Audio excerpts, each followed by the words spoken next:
इक्तिसादी हालत इज्तिमाई हालत के ताबे थी।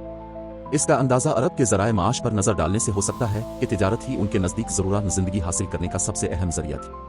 और मालूम है कि तिजारती आमद व रफ्त अमन व सलामती की फ़िज़ा के बगैर आसान नहीं, और जज़र अल अरब का हाल ये था कि सिवाय हुर्मत वाले महीनों के अमन व सलामती का कहीं वजूद न था। यही वजह है कि सिर्फ हराम महीनों ही में अरब के मशहूर बाजार अक्काज़, ज़ी अलमजाज और मजना वगैरह लगते थे। जहाँ तक सनतों का मामला है तो अरब इस मैदान में सारी दुनिया से पीछे थे। कपड़े की बाना और चमड़े की दबागत वगैरह की शक्ल में जो चंद सनतें पाई भी जाती थीं, वो ज़्यादातर यमन, रा और शाम के मुत्तसिल इलाकों में थीं। अलबत्ता अंदरून अरब खेती बाड़ी और मवेशी बानी का किसी कदर रिवाज था। सारी अरब औरतें सूट काटती थीं, लेकिन मुश्किल ये थी कि सारा माल व मता हमेशा लड़ाइयों की जद में रहता था। फक्र व भूख की वबा आम थी और लोग ज़रूरी कपड़ों और लिबास से भी बड़ी हद तक महरूम रहते थे।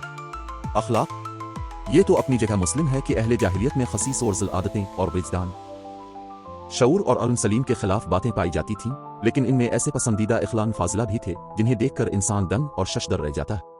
मसलन एक करम व सखावत।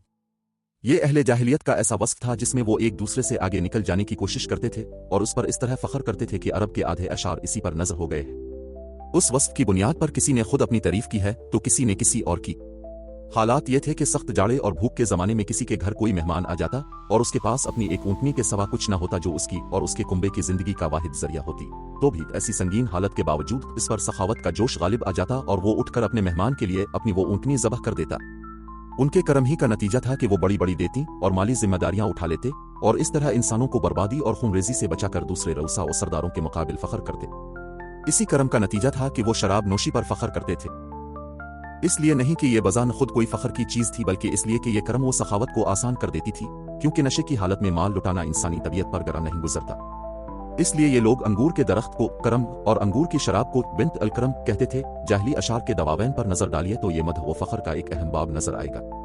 अंतरा बिन शद्दाद इब्स अपने मौलका में कहता है, मैंने दोपहर की तपश खत्म होने के बाद एक जर्द रंग के धारीदार जाम बिलोरेन से जो बाईं जानिब रखी हुई ताबनाक और मुंहबंद खम के साथ थी, निशान लगी हुई साफो शफाफ शराब पी, और जब मैं पी लेता हूँ तो अपना माल लिटा देता हूँ, लेकिन मेरी आबरू भरपूर रहती है, इस पर कोई चोट नहीं आती, और जब मैं होश में आता हूँ तब भी सखावत में कोताही नहीं करता, और मेरा अखलाक व करम जैसा कुछ है। तुम्हें मालूम है उनके करम ही का नतीजा था कि वो जवा खेलते थे। उनका ख्याल था कि ये भी सखावत की एक राह है, क्योंकि उन्हें जो नफा हासिल होता, अनफा हासिल करने वालों के हिस्से से जो कुछ फाजिल बचता, इसे मिस्कीनों को दे देते थे। इसीलिए कुरान पाक ने शराब और जुए के नफा का इनकार नहीं किया, बल्कि ये फरमाया कि उन दोनों का गुनाह उनके नफा से बढ़कर है।